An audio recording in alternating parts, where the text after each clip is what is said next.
इसी साल फरवरी के महीने में दिल्ली पुलिस ने ग्रेटर नोएडा में एरिस्टोनिया एस्टेट का आलीशान घर, वहां मौजूद थी नशीले पदार्थ बनाने की पूरी लैब। वहां से 445 ग्राम मेथाम्फेटामाइन ड्रग और 20.5 किलो कच्चा माल बरामद किया और नाइजीरिया के 4 नागरिक पकड़े गए। दिल्ली पुलिस जब यहां पहुंची तो डॉक्टर की तरह मास्क पहने जो शख्स नजर आया वो लैब का हेड था। इसी साल फरवरी में पुणे पुलिस ने दिल्ली और पुणे से 1600 किलो मेफ्ड्रोन ड्रग्स बरामद की। लगता है कि दिल्ली ड्रग्स तस्करों के लिए ट्रांजिट पॉइंट है जहां दुनिया भर से नशे की खेप पहुंचती है।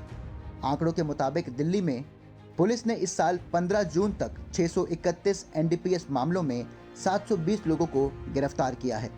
पुलिस ने पिछले 8 वर्षों में 2500 करोड़ से ज्यादा की करीब 3000 किलो ड्रग्स बरामद कर नष्ट की है।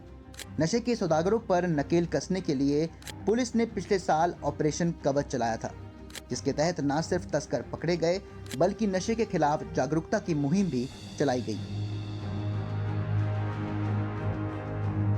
दरअसल मजाक मजाक में या यारी दोस्ती में शुरू हुआ नशा कब आदत बन जाता है पता ही नहीं चल पाता।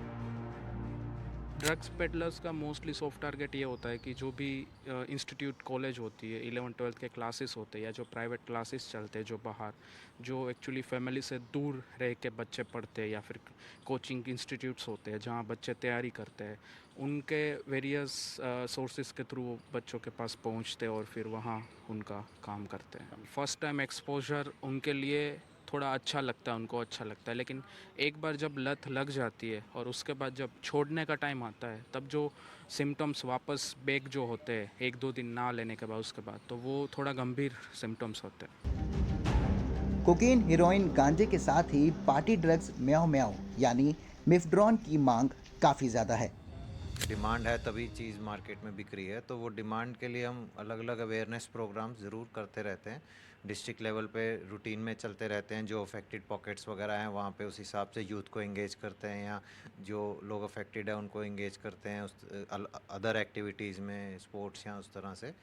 और इसके अलावा इस महीने 2 हफ्ते का हमने एक नशा मुक्त पखवाड़ा भी 12 जून से 26 जून चलाया। दिल्ली और एनसीआर के कई कॉलेजों, विश्वविद्यालयों, हॉस्टलों में ड्रग्स काफ़ी आसानी से मिल जाते हैं। Most of the patients of this age group includes like 40 to 50 years के ऊपर है जो ब्रोंकोडायलेटर यूज़ करते हैं, मतलब जो खींचने वाली कैप्सूल होती है, सांस की जो कैप्सूल होती है ना, इसका ना आदत लगना बहुत आसान है। ये कोई भी एज पे आपका हो सकता है।